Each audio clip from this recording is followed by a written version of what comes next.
Bem, sou o professor Gustavo. Nos encontramos hoje mais uma vez para falar de assuntos educacionais. Hoje, lei de incentivo à pesquisa científica em ambiente universitário. Vamos ver se conseguimos cumprir até outubro, né, o cronograma indicado para o concurso da UFTM. Mas os assuntos aqui no nosso canal, eles servem também para qualquer interessado em educação, não só para a área de assuntos e técnicos educacionais, mas para qualquer professor, inclusive, né? Muito bem, então vou compartilhar a tela. Quem precisar de mais aulas é só olhar aqui na descrição do vídeo, né? Com certeza você vai ter aqui muitos assuntos importantes. Então vamos lá. Gostou? Compartilhe, comente, por favor, deixe seu like para continuar o canal existindo. Então, a lei hoje 13.243 de 2016. 2016, em janeiro, ainda era Dilma, né? Do meio para frente do ano, se não me engano, agosto, que é o Temer, né? O Temer é 2017, 2016, 2017, exatamente, é a Dilma Rousseff. E essa lei dispõe sobre estímulos ao desenvolvimento científico.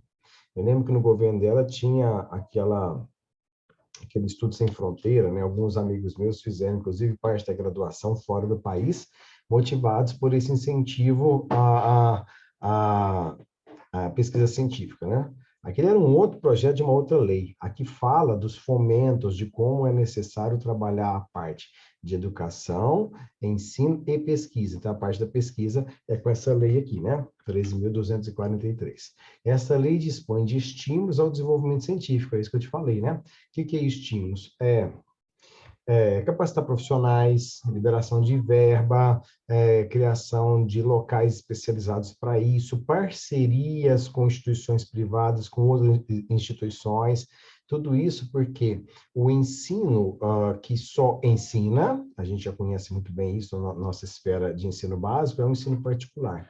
O ensino que ensina e estimula a pesquisa é o ensino superior. Então, no nosso ensino básico, a gente deveria trabalhar muito isso, né? Como ensinar os alunos a fazerem pesquisa. Por que a pesquisa é importante? Porque ela sai de um estado X para um estado diferente de X. Ou seja, ela verifica as condições sociais e materiais daquela sociedade, daquela comunidade, daquele país, e ela propõe avanços em determinadas áreas. Isso é absolutamente importante. E o que é extensão? É quando esses conhecimentos são levados para a comunidade extra-acadêmica, para a comunidade civil, né? Para a sociedade civil que está ali, né, convivendo naquele ambiente próximo à universidade, ok?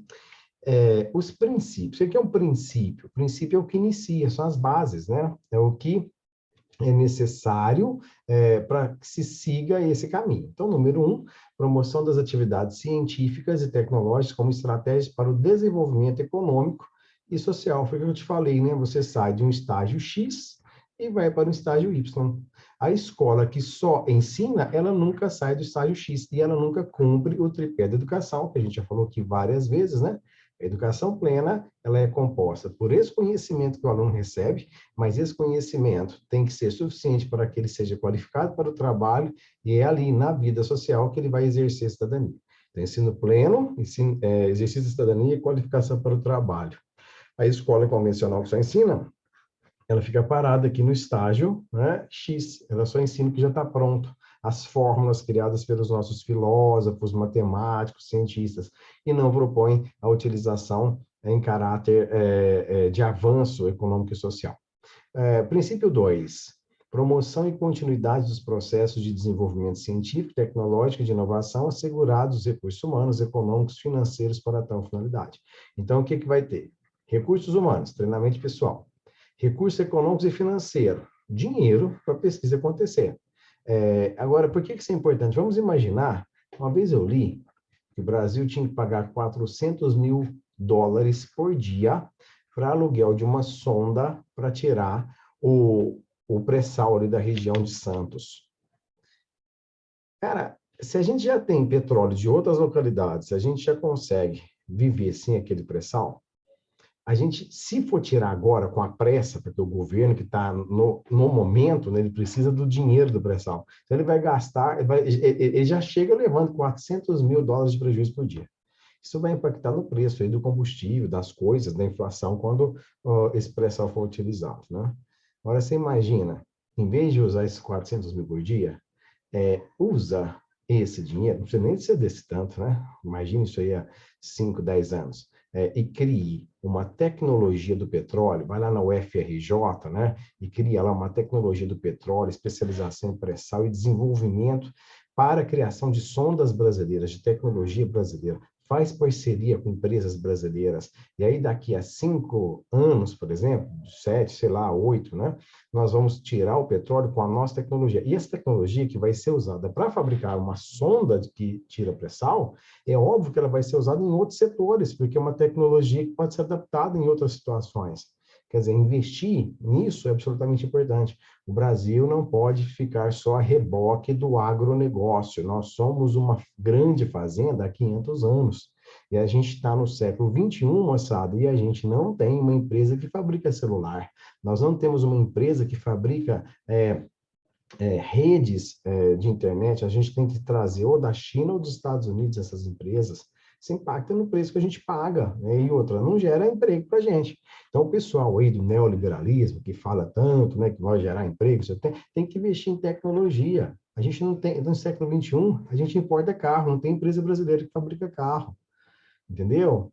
Ó, 3, isso vai proporcionar redução das desigualdades. É óbvio, se você está investindo naquela comunidade, se aquela comunidade ela vai retirar o pré-sal, vai produzir celular, vai produzir carro, vai produzir canal de internet, rede de internet, nós vamos precisar da mão de obra local, nós temos incentivo local, com parceria local, é óbvio que isso vai diminuir a desigualdade. As pessoas elas vão se ocupar de algo que é absolutamente importante para a sociedade.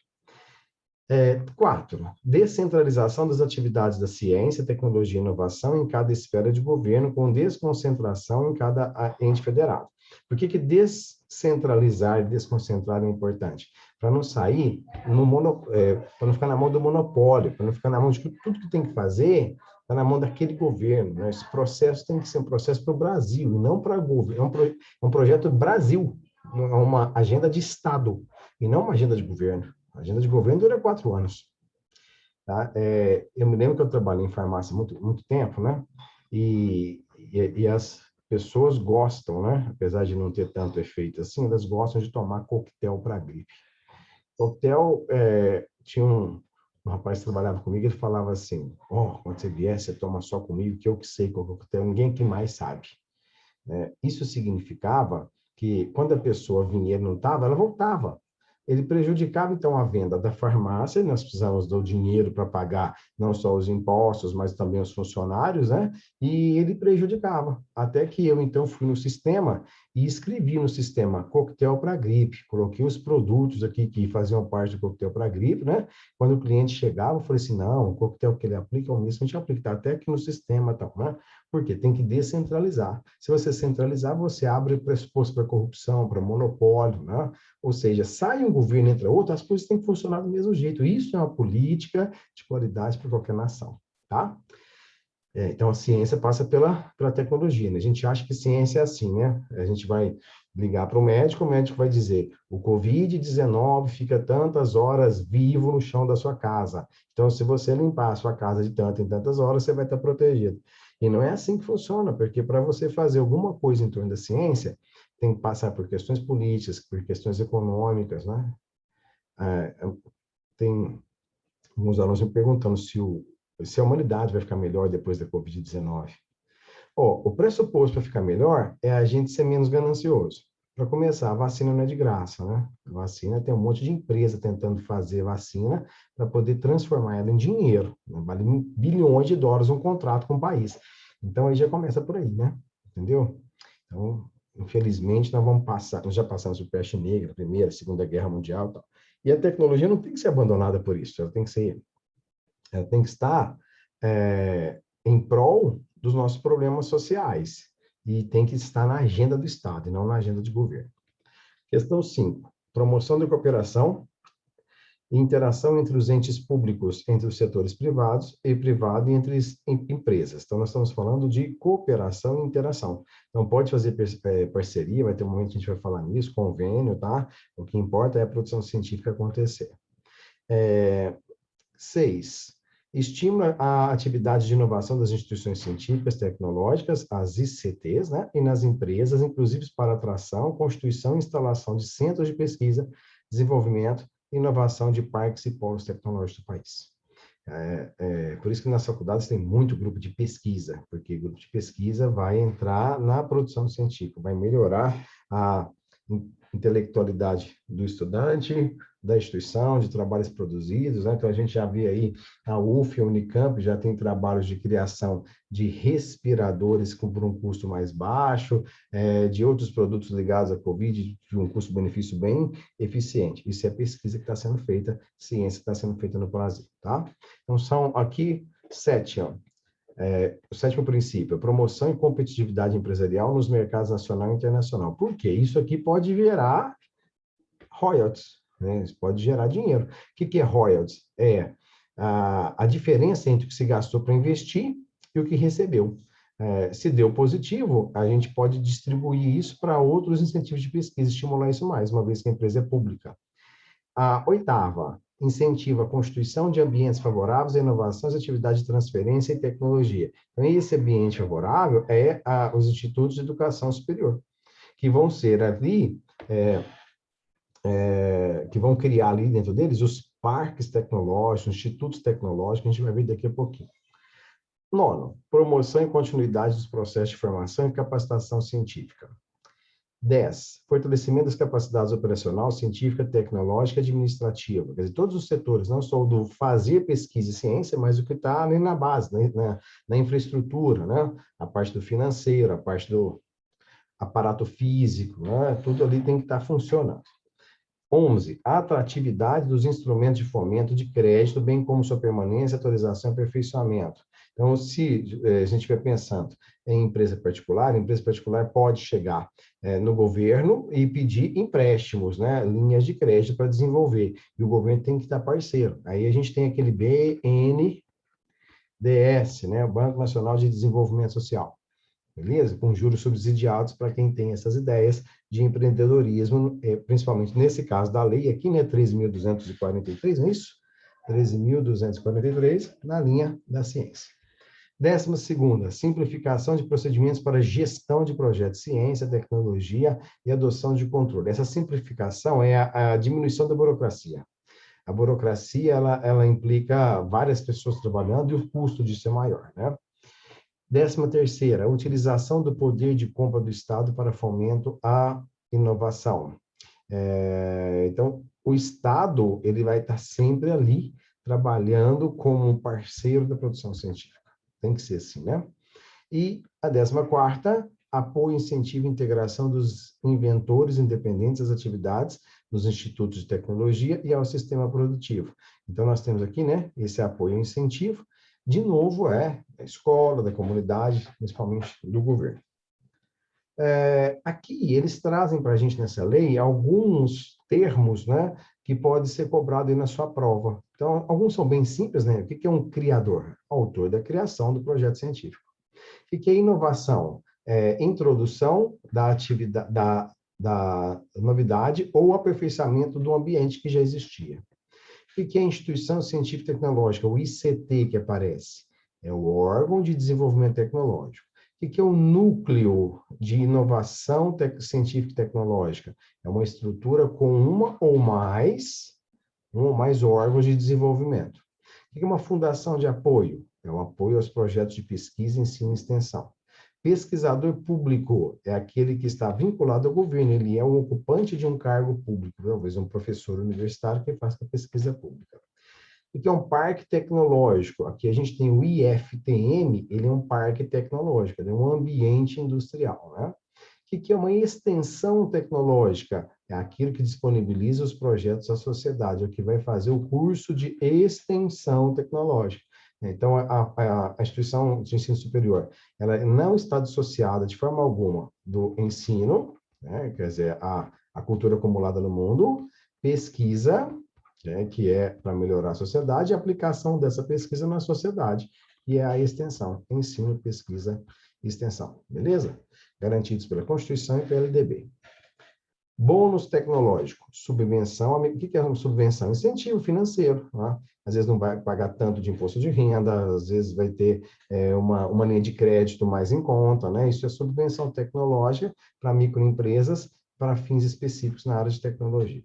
Capital intelectual é o conhecimento acumulado pelo pessoal, pelas pessoas, né, da organização, passivo de aplicação em projeto. Então, tudo que a pessoa acumulou e que ela vai poder utilizar, a gente chama de capital intelectual. Nos casos de desenvolvimento conjunto com a empresa, essa poderá ser contratada com cláusula de exclusividade. Aqui eu coloquei, porque essa palavra aqui me incomoda, né? Se a gente tivesse exatamente um princípio ético de que aquela empresa, ela é imprescindível, nenhuma outra faz o que ela faz, nós precisamos dela com o fim de melhorar a sociedade, ótimo. O problema é quando essa exclusividade se faz com o fim de beneficiar a empresa. Aí no Brasil, a gente tem muito essa parceria do ensino público com o privado, e que quem leva prejuízo é sempre o público, sempre a pessoa, o cidadão, né, o pagador de imposto. Então, dispensar a oferta pública é possível, apesar de eu, Gustavo, não concordar com isso, né?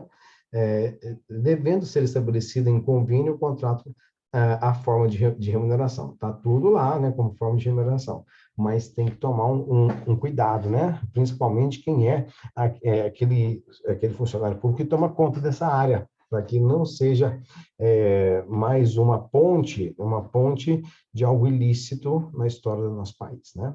Então, que saibam que isso é garantido por lei. E não é só nessa lei, né? O governo, ele pode contratar qualquer pessoa em caráter emergencial, né? E ele pode, além disso, dispensar a licitação desse contrato, desse concurso, se a pessoa for aquela que só ela consegue executar aquela função, se ela tiver o saber único, né? Então, essa exclusividade, ela já existe nas leis brasileiras. Talvez seja a ponte aí, né? A brecha para que aconteça algo de errado, né? Se com licitação já acontece, aí vocês imaginam. Bom, o governo vai ajudar a gente. Como ele pode nos ajudar, né? How can help you? Como ele pode ajudar você, ó? O governo militar, o empregado, né, da instituição tecnológica, ciência tecnológica pública, e o aluno de curso técnico de graduação ou de pós-graduação, envolvidos na execução das atividades previstas no CAPT, poderão receber bolsa de estímulo. É por isso que tem tanta bolsa no ensino superior, né? Bolsa de ensino à pesquisa, PIBID, incentivo à cultura de não sei o quê, exatamente para isso. Para quê? Para que a gente não pare de produzir, né? Mas não está funcionando tão bem, você não acha? Não, eu acho que funciona, né? Você pega em grandes instituições, nós temos uma linha de pesquisa muito boa. O que a gente precisa é melhorar isso mais, né? Ter uma espécie de acompanhamento, uma comissão de acompanhamento para que cada dinheiro sair do governo seja realmente transformado em ciência, educação, né? E no parágrafo primeiro, a concessão de apoio financeiro depende da aprovação do plano de trabalho. Não vai chegar, por exemplo, eu tive uma ideia X, manda dinheiro para mim, governo? Não, tem que ser um projeto, a ideia X tem que estar vinculado àquela instituição, tem que ter uma linha de pesquisa que vai ter condição de executar esse trabalho. E, de repente, você quer fazer ali uma linha de pesquisa para implantar a máquina datilográfica naquela comunidade rural. Não vai ter linha de pesquisa da máquina datilográfica, nem existe mais, né? Então, tem que ter uma linha de pesquisa de acordo com a linha de trabalho. Mais ou menos como a gente vai fazer mestrado e doutorado, né? Você tem uma brilhante ideia, mas não tem ali um professor que está naquela linha que você está pensando, você não vai ter orientador. Aí a gente que está de fora pensa assim, não, mas é errado, né? Porque a minha brilhante ideia vai ser jogada no lixo. Cara, não está errado, porque a sua brilhante ideia, ela não vai poder ser aprimorada se não tiver uma rede de parceria. Então, a melhor saída para isso é um diálogo, né? Como fazer essa brilhante ideia de ser tão convincente, capaz de fazer as pessoas adotarem ela como linha de pesquisa. Ela tem que ser brilhante mesmo, tá? É o que aconteceu em Taiwan, né? Um jovem engenheiro teve a ideia de recolher garrafas PETs utilizando os mendigos da cidade. As garrafas PETs foram derretidas e ele criou blocos sextavados, parecendo colmeias, tipo Lego, né? E ele encaixa esse bloco no outro e faz edifícios, centros de convenção, que tem aquecimento solar, os móveis também são todos de plástico, E ele coloca de um jeito que o vento entra, não precisa de ar-condicionado. Pode ser desmontado, montado em outro lugar, tem capacidade para até 15 mil pessoas, sem gastar um tijolo, sem destruir a natureza, né? Dando emprego, dando renda para aquelas pessoas que estão excluídas na sociedade e gerando uma situação que resolve um problema para aquele momento, né? Como ele é desmontável, ele pode ser montado em outro lugar. Então, esse projeto ele nunca seria aceito em Taiwan. Taiwan é uma sociedade muito conservadora em que os velhos mandam e convencer os velhos sendo novo é muito difícil. Mas o projeto era tão bom que todo mundo, né, agradou e fez virar ciência, ok? Então, tá aí um exemplo.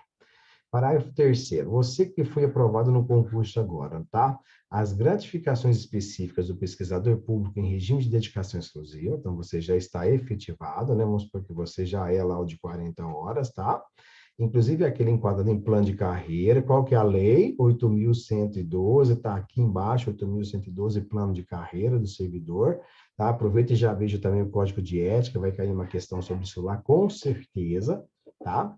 Quando for estudar a parte de tecnologia, não esqueça de estudar a lei de proteção de dados, né? Como é ter segurança na rede, isso é importante, que vai cair também no Windows 10, tá? Serão garantidas na forma do parágrafo 2º deste artigo, quando houver o completo afastamento do Instituto Tecnológico Público para outro Instituto Tecnológico Público, desde que seja conveniência da ICT de origem, tá? Então, aqui está dizendo que haverá gratificação, e você pode até ser transferido, então você vai ter o seu salário já, de acordo, tem uma lei que fala sobre isso também, é o plano de carreira, né? O nível de classificação, o nosso nível é o nível E, são 5, né? A, B, C, D, E, e tem o nível de capacitação. O nível de capacitação, ele tem 4, né? 1, 2, 3 e 4 são faixas salariais, que são movidas da esquerda para a direita a partir do momento que você faz coisas importantes para a instituição, como curso de capacitação ou pesquisas na área, tá? Então, você pode pular do nível de capacitação 1 para o nível de capacitação 2, e você é remunerado por isso, tá? É muito importante que você tenha um estímulo também, enquanto funcionário, de fazer ciência acontecer. Deixa eu baixar aqui que eu não estou conseguindo ler o título. São competências do núcleo de inovação tecnológica, que se refere ao capítulo, entre outros, o quê? Aqui eu coloquei uma figura na frente, né? Vamos tirá-la aqui, né? Ok? Senão a gente não consegue ver, não é verdade? Agora sim, ó. 7. Eu coloquei alguns, tá? Depois você pega a lei na íntegra para ler. Desenvolver estudos de prospecção tecnológica e de inteligência competitiva no campo da propriedade intelectual, de forma a orientar ações dos Institutos de Ciência e Tecnologia. 8º, desenvolver estudos estratégicos para transferência e inovação gerada pelo Instituto de Tecnologia. E 9ª, promover e acompanhar o relacionamento da ICT com empresas, em especial para as atividades previstas no artigo 6º e 9º. E 10ª, negociar e gerir os acordos de transferências da tecnologia oriundos da ICT. Então, são competências do núcleo de inovação tecnológica. Então, vai haver um núcleo que vai coordenar esses itens que eu falei aqui para vocês, tá? Segundo, são instrumentos de estímulos à inovação nas empresas quando aplicados, entre outros. Então, olha, o que o governo vai usar para incentivar a pesquisa, né? Ó, subvenção econômica, que quando fala isso, você está falando de dinheiro. Financiamento com juros mais baixos, que significa também dinheiro. Participação societária, às vezes o governo entra com uma parte, a empresa privada entra com outra. Bônus tecnológico. Encomenda tecnológica, o governo pode falar, ó, precisamos disso nesse setor, né? Vai lá e resolve para mim. Incentivos fiscais, menos imposto, por exemplo. Concessão de bolsas, esse aqui é para os estudantes, né? Uso de poder de compra do Estado, fundos de investimento, fundos de participação, títulos financeiros, previsão de investimento em pesquisa, tá? Por quê? Ó, agronegócio, show de bola. Nosso agronegócio é um dos melhores do mundo. Exportação de trigo, exportação de soja, laranja, gado, principalmente, né? Agora, nós não podemos ficar só na mão deles. Nós precisamos também ampliar a parte tecnológica. Inclusive, vai ser bom até para o pessoal Aí você fala, professor, e o desemprego estrutural? A gente tem uma visão, olha, o desemprego estrutural, a visão que eu tenho, é que se você tem uma sociedade muito pobre, você não pode ter tecnologia, porque você só tem mão de obra. Mas se você tem uma sociedade que está capacitada, que você estudou, que você treinou, esses que eram muito carentes, eles vão se transformar nos pesquisadores que vão criar as máquinas. Então, não vai haver desemprego industrial. Só há o desemprego industrial numa sociedade que só gera mão de obra. Aí vem a tecnologia de fora, porque a mão de obra não é produzida aqui dentro, né? Olha que tanto que é fácil entender isso, né? A tecnologia de fora, como eu falei da sonda para tirar o pré-sal, a mão de obra ficou lá de fora e o dinheiro vai lá para fora. Ou seja, vem aqui, tira o pré-sal e todo o dinheiro não fica aqui no país, não desenvolve o país. Agora, se a gente pegar os nossos impostos e investir nessa comunidade que precisa ser capacitada, em que ela produza, para que ela produza a ciência necessária, quer dizer, ela sai da ociosidade, ela começa a produzir coisas, ela se sente capacitada, e ela vai gerar tecnologia, e o lucro da tecnologia fica aqui com a gente. Opa, mas aí não tem erro. É exatamente isso, tá? É o que queria o livro lá, o Policarpo, Triste Fim de Policarpo Quaresma, né? Nos seus 3 projetos. Projeto 1 dele é projeto cultural, projeto 2, projeto agrícola, projeto 3, projeto político, né? De reforma agrária, para a gente produzir mais, né? Quer dizer, nós temos espaço a produzir, nós temos necessidade de produção, mas nós não temos a qualificação do trabalho nem a coordenação disso. Por isso que o núcleo de tecnologia criado aqui nessa lei, ele tem essa função de organizar essa parte que está carente aí no país, né? A União, os estados, o Distrito Federal, de acordo com o artigo 22A, porque ele foi incluído depois da lei pronta, tá? Se fosse só o artigo 22, ele já estava pronto na redação da lei primeira, pois foi incluído mais um artigo, então a gente chama de 22A. Os municípios, as agências de fomento e as ICTs públicas poderão apoiar o inventor independente, tá? Olha que fantástico, sugestão de filme belíssimo, vocês já devem conhecer, né? Olho de Lorenzo. Esse menino, ele teve uma doença degenerativa e nenhum médico sabia o que ele tinha, então não tinha acompanhamento nenhum, a ciência estava alheia a ele e tal. O que que o pai e a mãe fizeram, né? Eles começaram a estudar a doença. E no final do filme, o pai vai dar uma palestra para os médicos.